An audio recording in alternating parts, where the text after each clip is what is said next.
વિદ્યાર્થી મિત્રો નમસ્તે. આજના સેશનની શરૂઆત કરવાના છે વિદ્યાર્થી મિત્રો ભાગ 2 ની અંદર એકમ નંબર 10 થી આપણે એસ વિભાગના તત્વો, કારણ કે પહેલા 7મું ચેપ્ટર નથી કોર્સની અંદર, પહેલા ઓલરેડી એસ વિભાગના તત્વો આપણે પૂરું કરવાનું છે, બરાબર. તો આલ્કલી અને આલ્કલાઇન અર્ધ ધાતુના સમૂહ પ્રથમ તત્વ આ સમૂહના અન્ય તત્વોથી ઘણા ગુણધર્મો જુદા પડ્યા છે. આપણે આવર્ત કોષ્ટકની અંદર ઘણી બધી ચર્ચા કરી લીધી છે એસ વિભાગના તત્વો ક્યાં આવેલા છે, છતાં એક વાત રિપીટ કરીએ. આવર્ત કોષ્ટકમાં એસ વિભાગ એવા તત્વો છે કે જે છેલ્લે ઇલેક્ટ્રોન સૌથી બહારની એસ કક્ષકમાં દાખલ થાય છે. એસ કક્ષક માત્ર 2 જ ઇલેક્ટ્રોન સમાવી શકે છે. તેથી આવર્ત કોષ્ટક એસ વિભાગના બે સમૂહ નંબર 1 અને સમૂહ નંબર 2 આવેલા છે. આવર્ત કોષ્ટકના સમૂહમાં 1 માં લિથિયમ, સોડિયમ, પોટેશિયમ, રૂબેડિયમ, સીઝિયમ અને ફ્રાન્સિયમ તત્વો આવેલા છે. સામૂહિક રીતે આ તત્વોની આલ્કલી ધાતુ અને આપણે એમ કહી શકાય આલ્કલી ધાતુ તરીકે ઓળખાય છે. આ રીતે ઓળખવાનું કારણ એ છે કે પાણી સાથે પ્રક્રિયા કરીને હાઇડ્રોક્સાઇડ સંયોજન બનાવે છે. તે સ્વભાવને પ્રબળ આલ્કલાઇન હોય છે, તેથી આપણે એમ કહી શકાય તે આલ્કલી સ્વભાવ ધરાવે છે. તેના કારણે આલ્કલાઇન અર્ધધાતુ તરીકે ઓળખાય છે. સમૂહ નંબર 2 માં બેરિલિયમ, મેગ્નેશિયમ, કેલ્શિયમ, સ્ટ્રોન્શિયમ, બેરિયમ અને રેડિયમ તત્વોનો સમાવેશ થાય છે. આ પણ આલ્કલાઇન અર્ધધાતુઓ તરીકે ઓળખાય છે, કારણ કે તેમના ઓક્સાઇડ અને હાઇડ્રોક્સાઇડ સ્વભાવમાં આલ્કલાઇન છે. ધાતુના ઓક્સાઇડ પૃથ્વીના પોપડામાં મળી આવેલ છે, તેથી આલ્કલાઇન અર્ધધાતુ તરીકે ઓળખવામાં આવે છે. આલ્કલી ધાતુઓ પૈકી સોડિયમ, પોટેશિયમ પૃથ્વીના પોપડામાં વિપુલ પ્રમાણમાં મળી આવે છે, જ્યારે લિથિયમ, રૂબેડિયમ, સીઝિયમ પ્રમાણમાં ઘણું ઓછું હોય છે. ફ્રાન્સિયમ ખૂબ જ રેડિયો સક્રિય છે. તેના કારણે સૌથી વધુ આયુષ્ય ધરાવતો સમસ્થાનિક ફ્રાન્સિયમ 223 નો અર્ધ આયુષ્ય સમય માત્ર 21 મિનિટનો છે.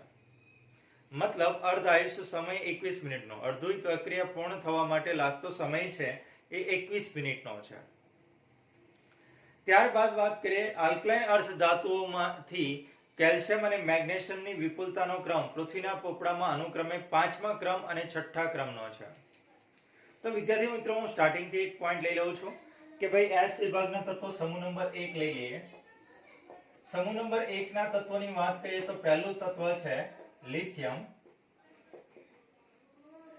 પછી સોડિયમ, પછી પોટેશિયમ, પછી રૂબેડિયમ,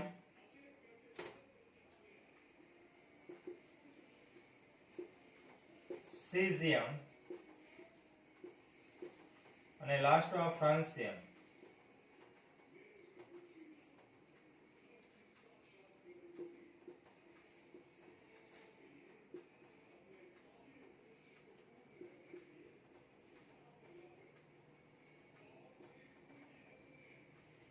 ફ્રાન્સિયમ. હવે વાત કરીએ પરમાણુ ક્રમાંકની વાત કરીએ 3 છે, આનો 11 છે, આનો આપણે એમ કહી શકાય મેગ્નેશિયમનો 8 ઉમેરે એટલે 19 છે, બરાબર. સોરી, પોટેશિયમ છે, મેગ્નેશિયમ નહીં, પોટેશિયમ. ઓકે, 19. રૂબેડિયમની વાત કરીએ તો એની અંદર આપણે 18 ઉમેરીએ, આમાં 18 ઉમેરીએ તો આપણને મળશે 37 માં 18 ઉમેરો તો 40 ને 55. અને ફ્રાન્સિયમની વાત કરવામાં આવે તો આપણે એમ કહી શકાય 32 ઉમેરતા 87. તો આ થયા પરમાણુ ક્રમાંક. ઇલેક્ટ્રોન રટ્ટાની વાત કરીએ વિદ્યાર્થી મિત્રો તો મેં તમને પહેલા કીધું છે કે નિષ્ક્રિય વાયુ પહેલા લખી નાખવાના, ઈઝી પડશે તમને. Helium, neon, argon, krypton, xenon અને રેડોન. અહીંયા સામાન્ય ઇલેક્ટ્રોન રચનાની આપણે જોઈએ સમૂહ નંબર 1 ની NS1 છે, એટલે અહીંથી 2s1, 3s1, 4s1, 5s1, 6s1 અને 7s1. તો ઈઝી થઈ ગયા ઇલેક્ટ્રોન રચના બનાવી. હવે આપણે કીધું છે સોડિયમ અને પોટેશિયમ પૃથ્વીના પોપડામાં વિપુલ પ્રમાણમાં મળી આવે છે, જ્યારે લિથિયમ, રૂબેડિયમ, સીઝિયમ પ્રમાણમાં ખૂબ જ ઓછું છે અને રેડિયો સક્રિય પદાર્થ રૂબેડિયમ છે. જેમાં 223 નો અર્ધાયુષ્ય સમયની વાત કરવામાં આવે તો કેટલો છે આનો 21 મિનિટનો છે અર્ધાયુષ્ય સમય. એને આ રીતના લખી શકાય છે t1/2 બરાબર 21 મિનિટનો છે. હવે અર્ધાયુષ્ય સમય એટલે શું? મેં હમણાં જ કીધું કે પ્રક્રિયા જે પૂરેપૂરો ફ્રાન્સિયમ છે વપરાવા માટે જે લાગતો સમય છે એના જગ્યાએ અડધો પ્રક્રિયક વપરાય ત્યાં સુધી લાગતો સમયને આપણે એમ કહી શકાય અર્ધ આયુષ્ય સમય કહેવાય. તો અડધી સાંદ્રતા વપરાય ત્યાં સુધી લાગતો સમય છે 21 મિનિટનો છે. આલ્કલાઇન અર્ધ ધાતુની કેલ્શિયમ અને મેગ્નેશિયમ વિપુલતા ક્રમ પૃથ્વીના પોપડામાં અનુક્રમે 5મા અને 6ઠ્ઠા ક્રમમાં મળી આવે છે, જ્યારે સ્ટ્રોન્શિયમ બેરિયમ ખૂબ જ ઓછા પ્રમાણમાં ઉપલબ્ધ હોય છે. બેરિલિયમ વિરલ તત્વ છે, રેડિયો અતિ વિરલ છે. તેનું પ્રમાણ અગ્નિકૃત ખડકોના 10⁻10% જેટલું છે. અગ્નિકૃત ખડકોમાંથી આપણે 10⁻10% જેટલું મળી આવે છે. એસ વિભાગના તત્વની સામાન્ય ઇલેક્ટ્રોન રચના આલ્કલી ધાતુઓ માટે વાત કરીએ તો ઉમદા વાયુ અને NS1 છે. યાદ રાખજો એસ વિભાગ માટે શું છે? ઉમદા વાયુ અહીંયા અને NS1 સામાન્ય ઇલેક્ટ્રોન રચના. મેં ઓલરેડી ઇલેક્ટ્રોન રચના પણ દૂર નાખી છે. આલ્કલાઇન અર્ધ ધાતુની વાત કરીએ એટલે કે સમૂહ નંબર 2 ની વાત કરીએ તો એનું સામાન્ય સૂત્ર ઉમદા વાયુ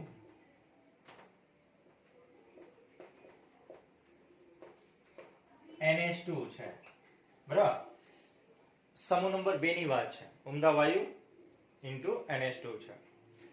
ત્યારબાદ વાત કરીએ અહીંયા આપણને આપેલ છે સમૂહ નંબર 1 અને સમૂહ નંબર 2 ના પ્રથમ તત્વ અનુક્રમે લિથિયમ અને બેરિલિયમ કેટલાક એવા ગુણધર્મો દર્શાવે છે કે જે સમૂહના અન્ય તત્વો કરતા અલગ પડે છે, અને આ અનિયમિત ગુણધર્મો ધરાવતા તત્વો તેમની પછીના સમૂહના બીજા ક્રમના તત્વો સાથે સામ્યતા ધરાવે છે. આમ લિથિયમ અને મેગ્નેશિયમ સાથે અને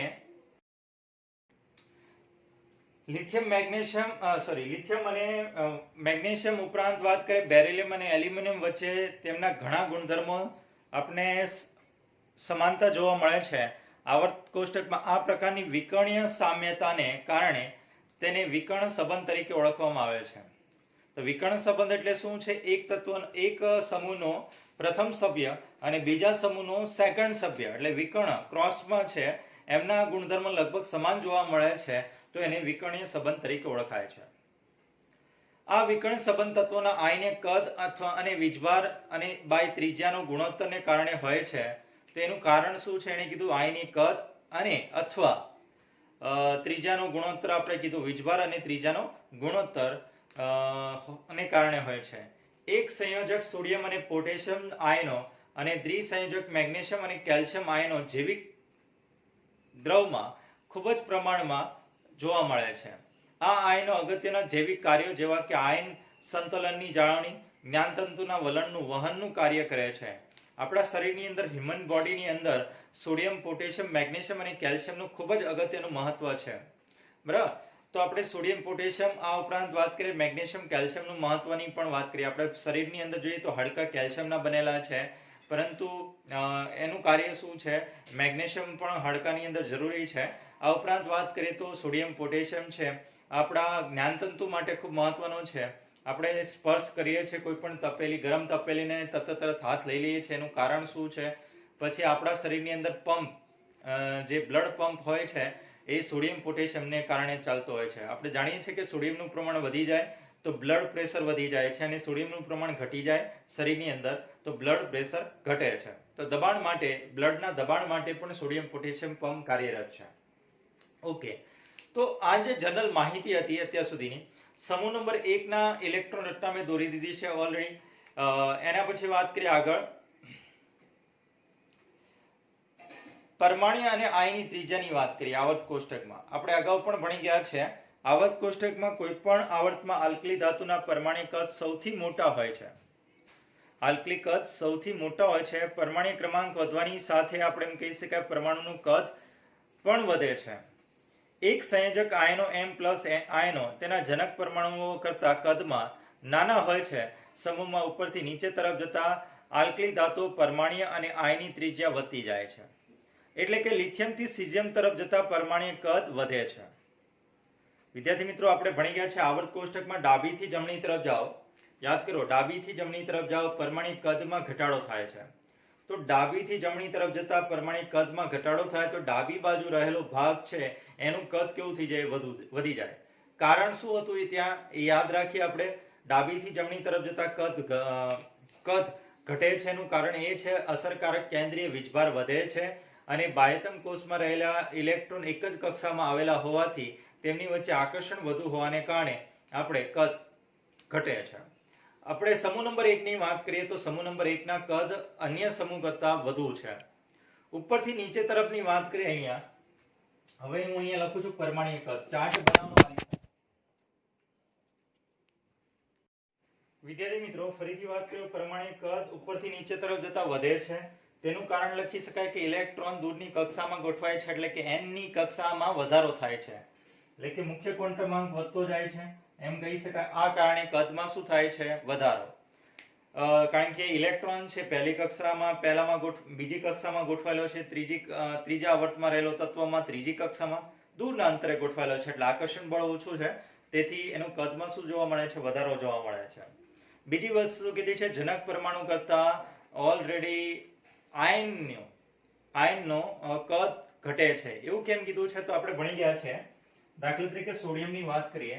આ સોડિયમ પરમાણુ ક્રમાંકમાંથી આપણે એક ઇલેક્ટ્રોન દૂર કરીએ એટલે sodium plus plus electron minus બનશે.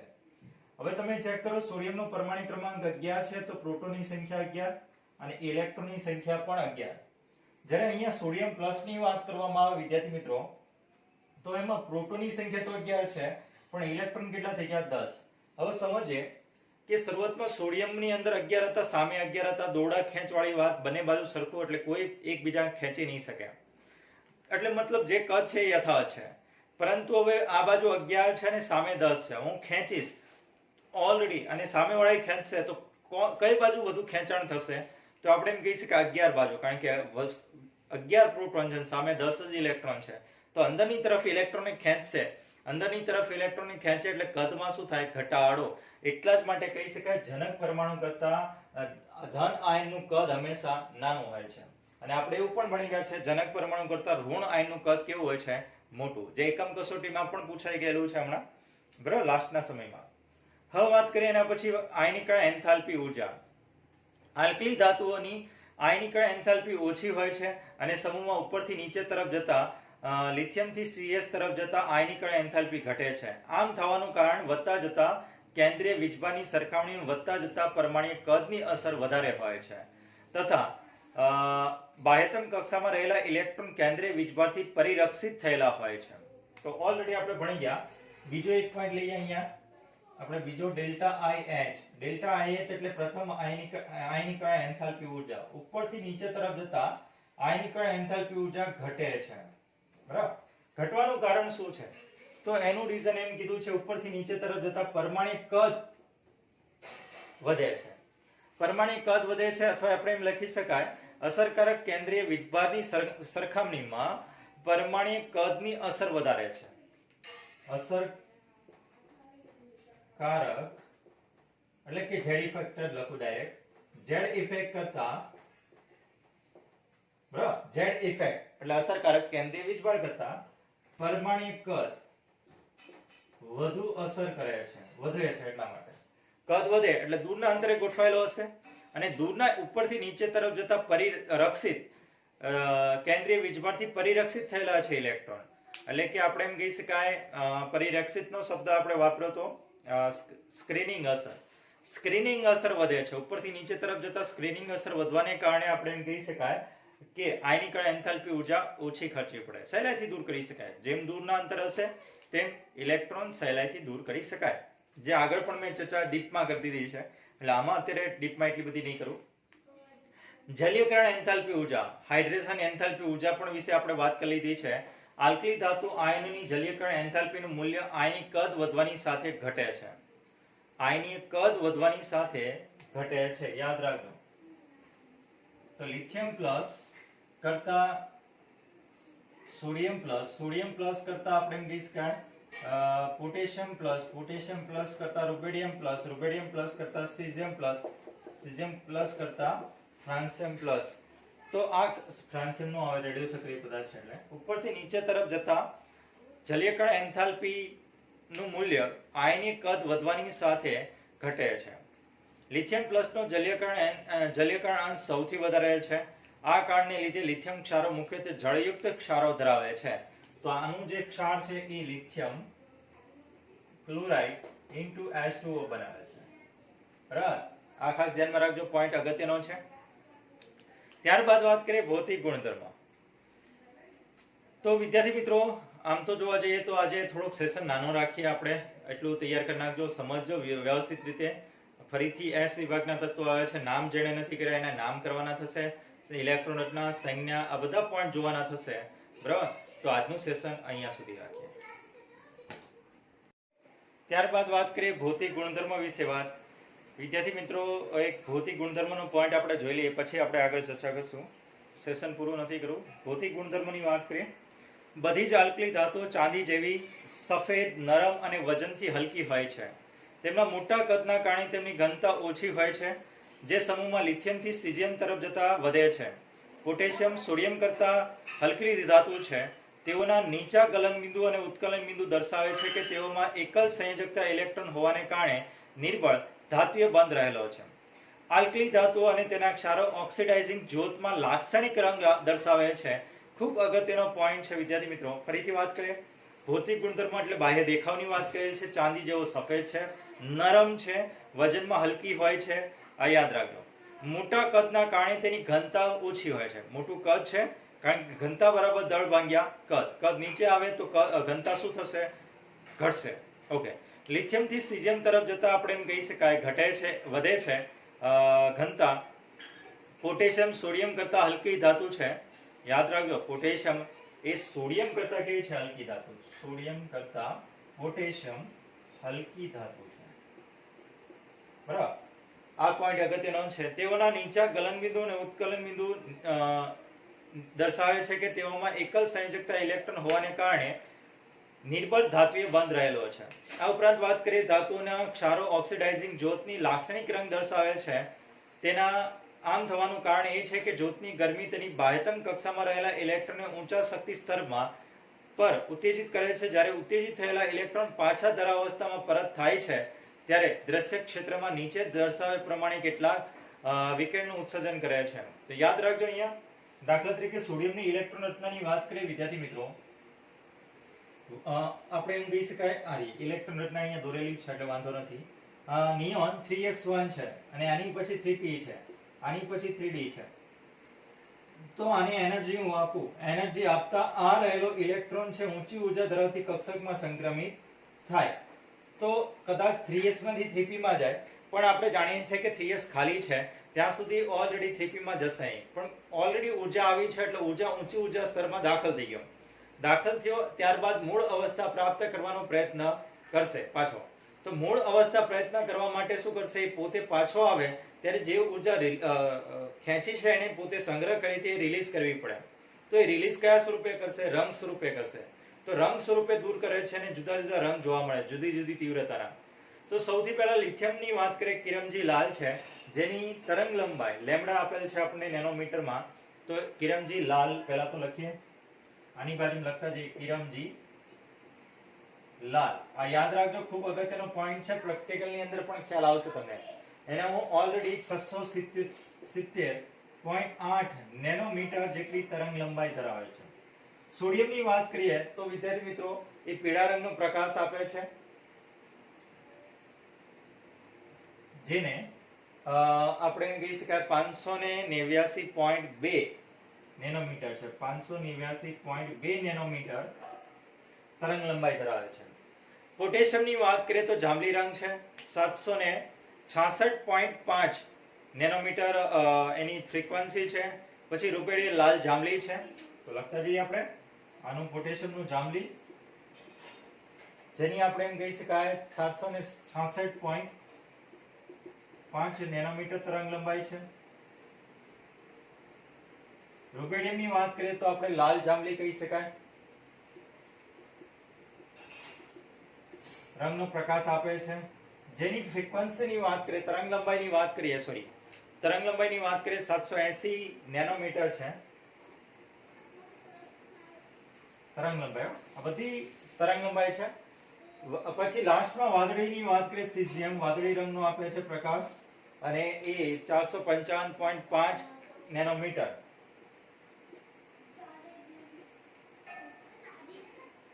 તરંગ લંબાઈ ધરાવે છે. તો ખાસ યાદ રાખજો, પોઈન્ટ અગત્યનો છે પ્રેક્ટિકલ માટે. કિરમજી લાલ લિથિયમ, સોડિયમ પીળા રંગનો છે, પોટેશિયમ જાંબલી રંગનો, રૂબેડિયમ લાલ જાંબલી છે, અને લાસ્ટમાં સીઝિયમ એ વાદળી રંગનો છે. અને ઓલરેડી ની તરંગ લંબાઈ દરેકની આપેલ છે, એટલે એ પણ યાદ રાખવી જરૂરી છે. લિથિયમ જે પ્રકાશ ઉત્પન્ન કરે છે, કિરમજી લાલ એ 670.8 નેનોમીટર, સોડિયમની 589.2 નેનોમીટર, પોટેશિયમ 766.5 નેનોમીટર, રૂબેડિયમની વાત કરીએ તો આપણે એમ કહી શકાય લાલ જાંબલી રંગનો પ્રકાશ 780 નેનોમીટર. પછી વાત કરીએ સીઝિયમ વાદળી રંગ આપે છે 455.5 નેનોમીટર, 455.5 નેનોમીટર. તેથી આલ્કલી ધાતુ તેમની અનુરૂપ જ્યોત કસોટીની પારખી શકાય છે. મતલબ જ્યોત કસોટી કરો અને કયો ધાતુ છે એ નક્કી કરી શકાય છે. તેમની સાંદ્રતાને જ્યોત પ્રકાશ મિતિ અથવા પરમાણ્વીય અવશોષણ વર્ણપટદર્શી દ્વારા નક્કી કરી શકાય છે. તો એક્ઝામની અંદર પૂછી શકે કે જ્યોત પ્રકાશ મિતિય મતલબ એની તરંગ લંબાઈની નોટ કરવા માટેની પદ્ધતિ કઈ છે? તો આપણે એમ કહી શકાય જ્યોત પ્રકાશ મિતિ અથવા પરમાણ્વીય અવશોષણ વર્ણપટદર્શી દ્વારા નક્કી કરી શકાય છે. આ તત્વ પર પ્રકાશ આપાત થાય છે ત્યારે આપણે એમ કહી શકાય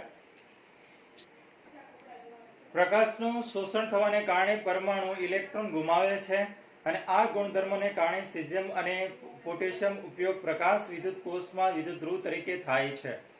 યાદ રાખજો, આ પોઈન્ટ અગત્યનો છે. સીઝિયમ અને પોટેશિયમનો આપણે એમ કહી શકાય પ્રકાશનું શોષણ થવાને કારણે ઇલેક્ટ્રોન ગુમાવવાનો ગુણધર્મને કારણે પ્રકાશનો વિદ્યુત કોષમાં વિદ્યુત ધ્રુવ તરીકે એનો ઉપયોગ થાય છે. તો આ થયા ભૌતિક ગુણધર્મો કેટલાક. આ ઉપરાંત કેટલાક કોષ્ટકમાં આપણે ભૌતિક ગુણધર્મો આપ્યા છે. તો સૌથી પહેલા પરમાણુ ક્રમાંક આપેલ છે, તો એ તો આપણે મેં લખ્યો તો આગળ.